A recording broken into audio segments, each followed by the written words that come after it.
Est-ce que vous savez que dans l'ancien code pénal, si je ne me trompe pas, les dispositions de l'article 258 et suivant de l'ancien code pénal prenaient pour responsable les organisations d'une manifestation qui disent. Est-ce que vous le savez? Heureusement que vous parlez de l'ancien code pénal. Parlons de l'actuel code pénal. Quand je vous parle de l'ancien code pénal, vous devez me comprendre, M. Fall. Je voudrais dire que c'est sous l'égide de cette loi, de cette code pénal, que les faits ont été commis. Nous étions... C'est ce que j'ai voulu vous dire. Je peux répondre? Bien sûr. Nous étions dans l'exercice d'un droit reconnu par les lois nationales et par les lois internationales qui sont au-dessus du code pénal. Que nous ayons décidé d'avoir ce meeting, c'était notre droit, conformément au pacte civil pour les droits civils et politiques. Nous étions dans l'exercice de ce droit. Il n'y avait aucune entorse à la loi. Ceux qui ont porté entorse à la loi, c'est ceux qui sont venus brutaliser des populations civiles et qui ont violé des femmes, qui ont massacré des personnes, qui ont blessé des milliers de personnes. Ce sont eux qui sont responsables. Nous n'avons aucune responsabilité en ce qui concerne les violences qui sont survenues ce jour-là. Monsieur Fall, on vous a dit, les autorités communales vous ont dit qu'ils ne pouvaient pas assurer votre sécurité. Vous avez dit, malgré tout ça, nous allons tenir notre organisation. Vous avez évolué. Vous êtes venu au stade.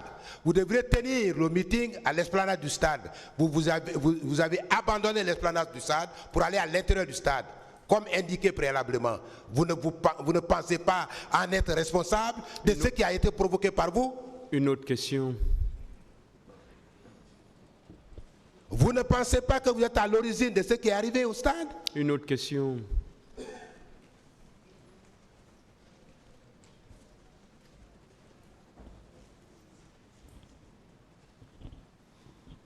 Vous avez aussi dit que vous avez dit ceci. Lorsque Toumba Diakité a constaté que nous étions, s'il vous plaît, vous avez dit plutôt à la tête du contingent, j'ai reconnu le lieutenant Toumba Diakité lorsque nous avons compris que ça tirait sur les manifestants. J'ai demandé à mes collègues de rester sur place, parce que vous étiez le commanditaire, de rester sur place. Nous avons attendu là et les jeunes sont venus former un cordon autour de nous. Entre-temps, Toumba Diakité et ses compagnons sont venus les disperser pour s'en prendre à nous. Tout à l'heure, nous allons découvrir la contradiction dans vos propos, monsieur Fall. Vous continuez, vous dites que Toumba Diakité était venu s'en prendre à vous, lui et ses collègues. Est-ce que vous maintenez cette déclaration? Vous faites confusion. Mais sur la question, fondamentalement, j'ai donné des réponses plusieurs fois à ce passage-là. Mais à aucun moment, Toumba lui-même ne s'est attaqué à nous. Mais j'ai répondu à cette question de façon très claire et plusieurs fois au cours des 48 heures de la semaine dernière. Je ne vais pas revenir sur les questions auxquelles j'ai déjà répondu. Je vous dis encore une fois que j'ai répondu plusieurs fois à ces questions et je pense que nous devons faire avancer les travaux de ce tribunal. Mes réponses sont déjà consignées. Je souhaite que je ne revienne pas sur ce que j'ai déjà dit. Poursuivant les questions, monsieur Fall, poursuivant les questions, vous avez aussi dit, nombreux parmi nous ont été battus et blessés. Selou, Sidia Touré, Mokhtar Diallo et moi-même avons été arrêtés comme les meneurs. Et aujourd'hui, vous variez complètement en faisant passer Toumba pour celui-là qui vous a sauvé, alors que, selon vous, il vous aurait arrêté étant considérés comme des mineurs. Pourquoi cette variation? Pourquoi cette contradiction dans vos propos? dans vos déclarations, M. Fall. Il n'y a aucune contradiction. Du moment où on nous a demandé de descendre, nous nous considérons comme étant des personnes qui étaient arrêtées. Il n'y a aucune contradiction. Maître, je pense que cela plaise ou non, je maintiens que Toumba nous a sauvé la vie. Je le maintiens. Je voudrais savoir également, est-ce que Jean-Marie Doré était avec vous à la loge officielle? Maître, on a expliqué de fond en comble que Jean-Marie n'a pas eu l'occasion de monter à la tribune. Très bien. Au moment où Jean-Marie rentrait au stade, c'est en ce moment où les militaires ont fait leur apparition. Vous savez que vous avez fait des déclarations en faisant allusion à celles des autres qui étaient avec vous au stade. Vous avez fait comme si tout ce que vous êtes en train de dire à cette barre, de manière très contradictoire, était conforme aux déclarations des autres, alors que ce n'est pas du tout ça. Lorsque Jean-Marie Doré soutient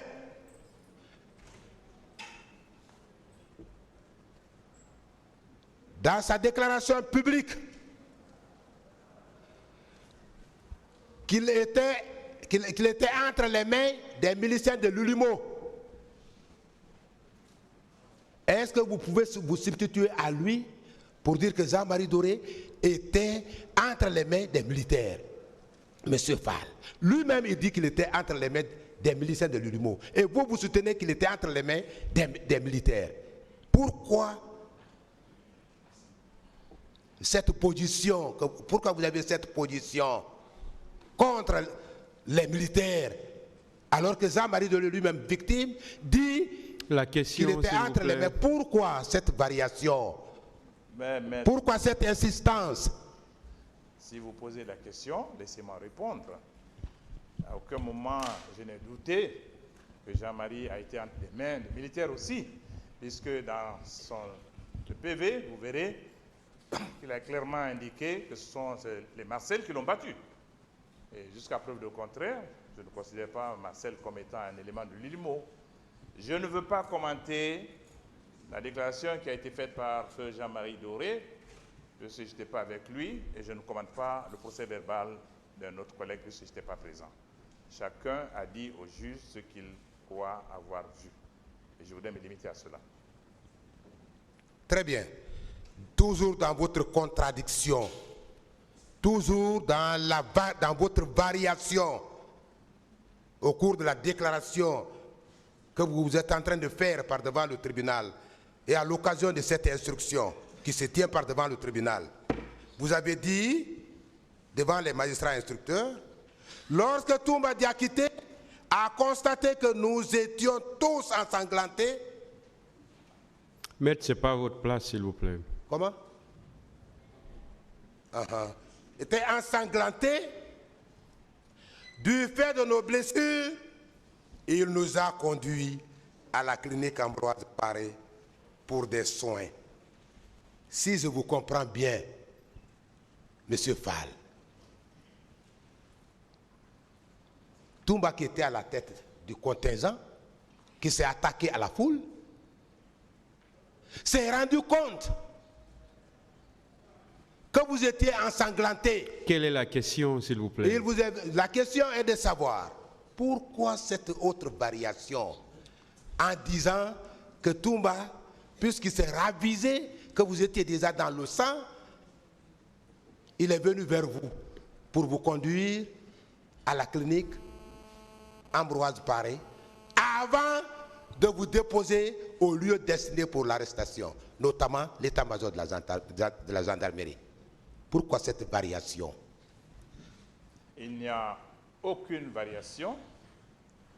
J'ai expliqué encore ce matin à l'entame que vu le modus operandi de cette journée de Toumba Diakité, il est loisible d'imaginer qu'il a mené une opération de sauvetage. Et je le maintiens. Toumba ne s'est pas ravisé qu'il nous avait blessés.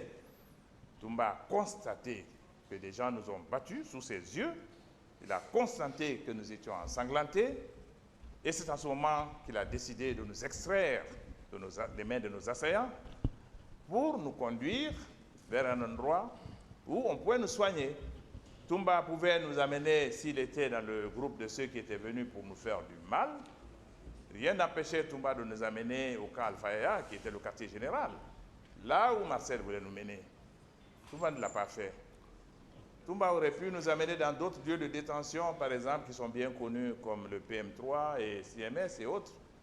Il ne l'a pas fait. Toumba aurait pu nous laisser entre les mains de nos assaillants au stade pour qu'ils nous achèvent. Il ne l'a pas fait. Toumba nous a conduits vers un endroit où non seulement on pouvait nous sécuriser, mais un endroit où on pouvait nous soigner. Et le seul endroit là, c'était une clinique médicale. Et c'est ce qu'il a fait. Et les autres commentaires sont de vous. Je ne peux pas en dire plus. Je pense que j'ai été suffisamment clair. Quand vous parlez, je vous laisse parler. Donnez-moi le temps de terminer, maître. Et quand je le dis devant ce tribunal qui a pris déjà note de tout ce qui a été dit au cours des 6 derniers mois et surtout au cours des 48 dernières heures de la semaine dernière. Depuis mon apparition ici, je n'ai pas varié d'un iota. Mes propos sont les mêmes et je ne voudrais pas les modifier. Je pense que je ne voudrais pas répondre à des questions auxquelles j'ai déjà répondu. Encore une fois, maître, je tiens à vous le dire. Je ne répondrai plus à une question auquel j'ai déjà répondu 1000 fois. C'est votre droit et le tribunal pourra éventuellement apprécier puisque nous sommes là pour ça. Vous êtes souverain de le faire. Mais cela ne m'empêchera pas de vous poser des questions. C'est pourquoi je vous pose la question suivante. Toumba qui est venu vous arrêter, selon vous. Toumba qui vous a vu ensanglanté, selon vous. Toumba qui était à la tête d'un contingent militaire, selon vous.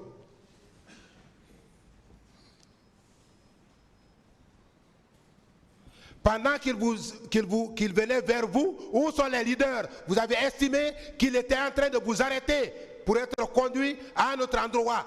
Oui ou non, monsieur Fall? Ce sont des propos à vous, mais je dis que j'ai répondu à cette question, je ne reviendrai plus là-dessus. Très bien.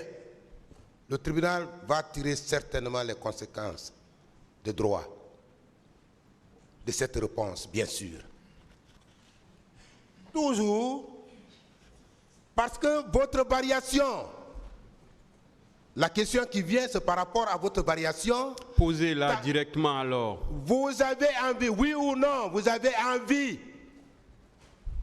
Parce que oui, l'aile militaire de votre complot était composée de Toumba Diakité et de Sekouba Konaté.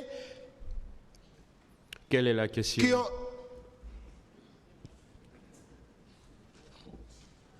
Je reprends. Allez-y avec la question. Oui ou non? Monsieur, l'aile politique de votre complot,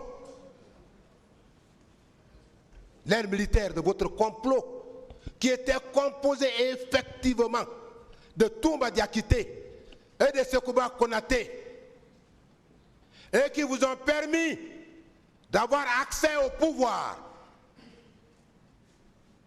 vous ne pouvez qu'être solidaire à M. Toumba Diakité qui s'est battu pour vous à l'effet d'évincer le pouvoir et vous installer. C'est pourquoi vous tenez ce propos confus, monsieur Fall.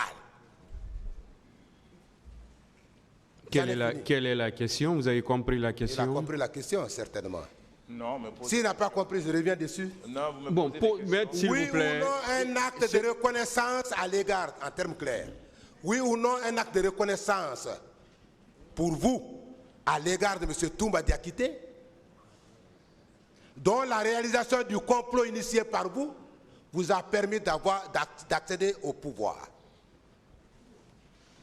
C'est vous qui défendez toujours cette notion de complot. J'ai répondu clairement que cette histoire de complot ne nous concerne pas, mais je tiens à vous dire que puisque vous parlez de complot et que vous considérez que M. Alpha Condé était le chef du complot, c'est ce monsieur-là qui allait chercher Toumba à Dakar, qui l'a mis en état d'arrestation pour l'amener en Guinée. quelle récompense alors pour son complice de complot? Tout le monde peut tirer les leçons qu'il veut, tout le monde. Cette histoire de complot, c'est vraiment, je laisse dans votre camp.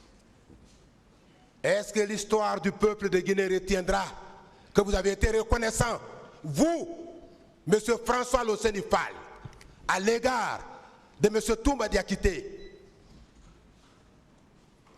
l'aile militaire de votre complot? Une autre question, s'il vous plaît. Monsieur Fall,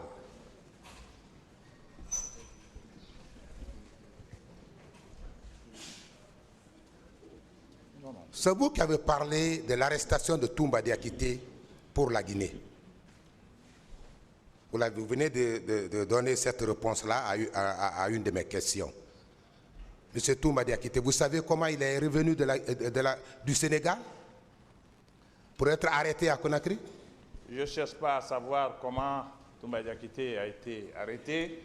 J'ai juste voulu vous faire comprendre que c'est le président Alpha Condé qui avait utilisé justement les accords judiciaires d'extradition existants entre la Guinée et le Sénégal et qui a mis en exergue cette... Mais je ne voudrais pas rentrer sur ce problème-là, ne m'intéresse pas, maître. Très bien. Ça ne m'intéresse pas du tout, franchement, ça ne m'intéresse pas. Moi, ça m'intéresse. À cette barre, ça m'intéresse. Parce que nous sommes là pour éclairer la raison du tribunal. Ça m'intéresse. C'est ce qui m'amène à vous poser la question. Allez-y alors avec d'autres questions. Ok, Monsieur le Président. Vous savez que Toumba Diakité a été mis aux arrêts à Dakar parce que simplement votre gouvernement, le gouvernement dans lequel vous étiez, d'ailleurs le secrétaire général de la présidence, je crois, hein, si je ne me trompais, Monsieur Alpha Condé, dont Monsieur Alpha Condé était le président, Toumba Diakité a menacé, mettre au grand jour, si son argent, ces 10 milliards, le complément de ces 10 milliards ne sont pas payés, il va tout mettre au grand jour. Oui ou non, ce qui a motivé son arrestation, que vous êtes en train de préciser maintenant, à Dakar pour Conakry. Combien de fois... Ça, c'est connu de tous les Guinéens. Laissez-le répondre. Vous posez des questions et vous commentez et vous voulez que je réponde. Si vous me donnez le temps de répondre, je vous le dirai. Et comment pourrais-je vous dire que Toumba et Alpha, cette histoire de créance, comment voulez-vous que je réponde à cette question? Toumba est devant la justice. Posez la question à Toumba. Moi, je n'étais pas au courant de cette histoire-là. Et comme Toumba est ici, vous allez poser la question à Toumba. Moi, cette question ne m'intéresse pas, je ne suis pas au courant. Et je vous dis encore une fois que l'histoire de complot, je laisse ça entre vos mains. Je me tiens à l'écart de cette question qui ne m'intéresse pas du tout. Je n'y crois pas. Encore une fois, je le dis, je n'y crois pas du tout. Et nous, on n'était pas dans un complot, comme vous le dites, pour avoir tenu des réunions en public, pour avoir écrit et dit publiquement qu'on allait marcher, qu'on n'allait pas marcher d'ailleurs, qu'on aurait organisé une manifestation, un meeting. C'est ça faire un complot. Et encore, je tiens à vous dire qu'on ne nous a pas refusé l'accès du stade du 20 septembre. Nous n'avons pas reçu de réponse. On n'a pas reçu de réponse écrite. C'est cela la réalité. Mais puisque votre ligne de défense, c'est sur le complot, franchement, je laisse le tribunal l'apprécier. Je ne suis pas là. Vous avez soutenu à cette barre que vous avez eu accès au stade en triomphe. Alors que l'organisation était prévue, la manifestation était prévue à l'esplanade du stade. Vous ne pensez pas vous-même avoir violé le programme que vous avez tracé? Une autre question.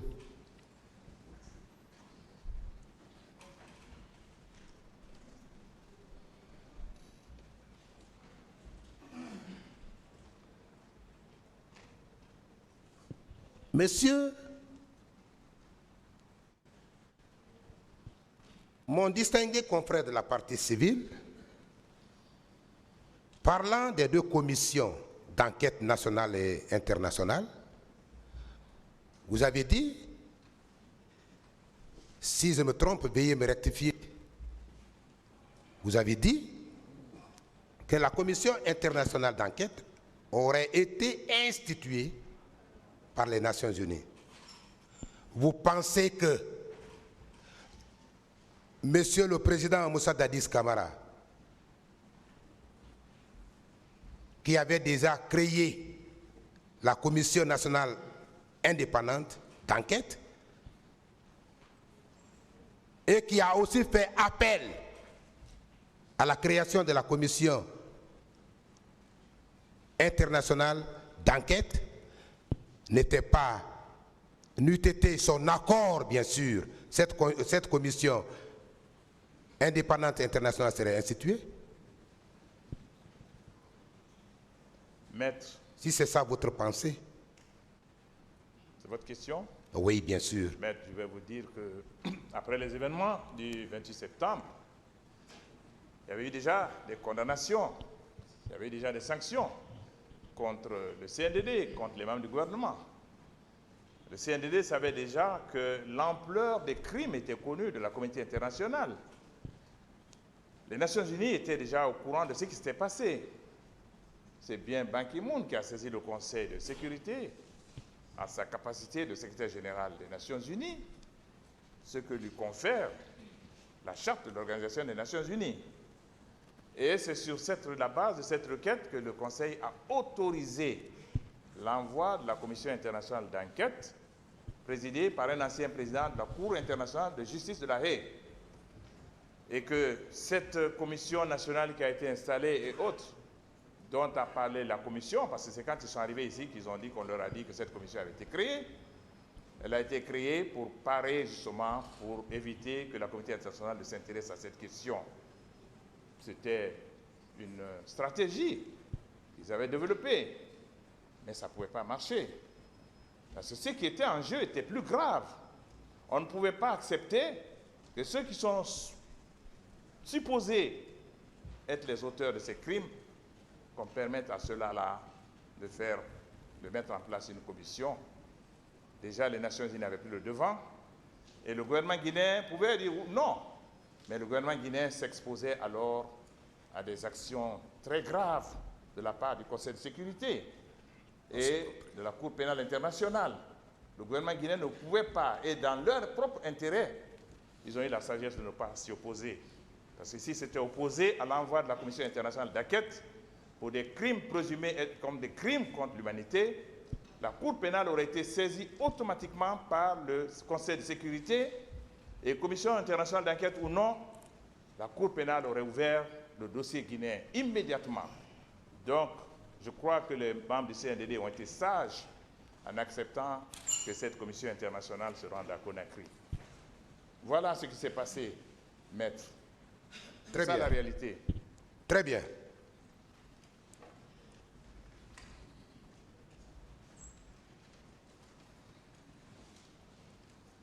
Vous avez également dit, à cette barre, répondant à une des questions d'un de mes confrères de la partie civile, que le gouvernement auquel vous avez appartenu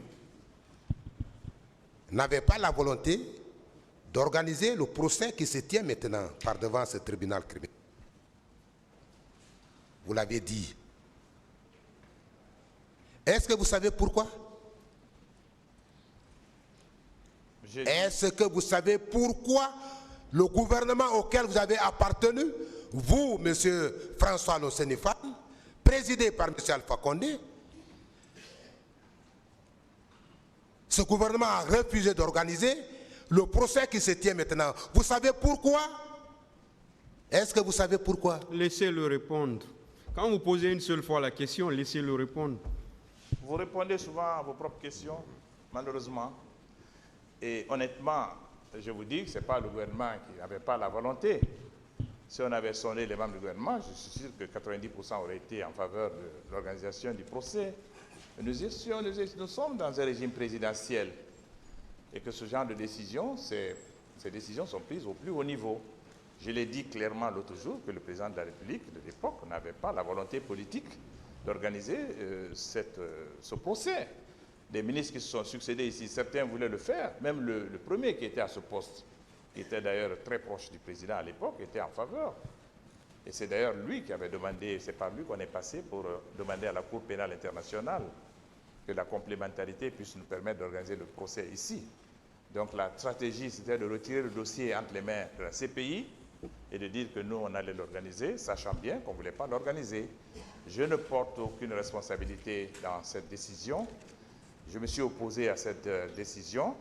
Quelqu'un qui est en faveur de cette décision ne fait pas de déclarations publiques, ne publie pas un livre pour parler de ces crimes. C'était pour dire que je n'étais pas d'accord. Moi, je voulais la justice. Et ce que j'ai écrit publiquement, j'ai réclamé la justice. Certes que je n'ai pas été entendu, puisque je n'étais pas le président de la République. Si j'étais le président de la République, après les élections de 2010, je crois qu'une de mes premières actions, dans le cadre de la réconciliation nationale, dans le cadre de la restauration de l'état de droit en Guinée, j'aurais organisé le procès dans le courant de l'année 2011. Et ça, je peux vous l'assurer. Malheureusement, je n'étais pas le président. Voilà. Oui, malheureusement, vous n'avez pas répondu à ma question. Malheureusement.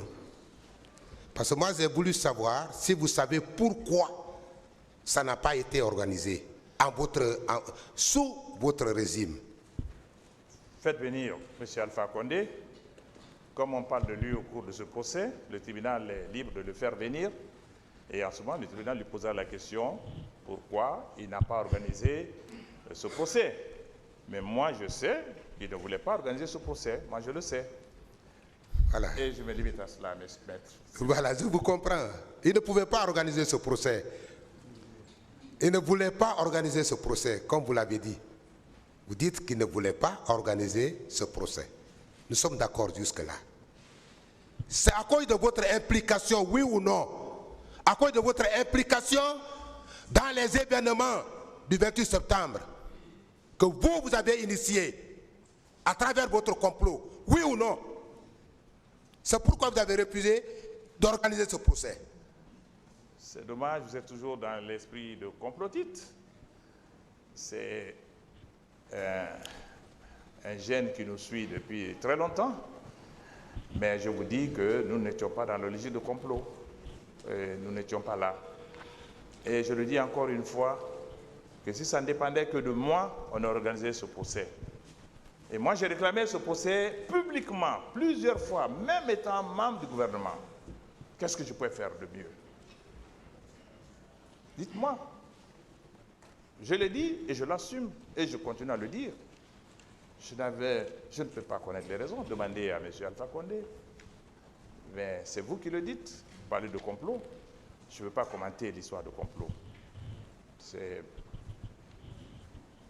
votre responsabilité.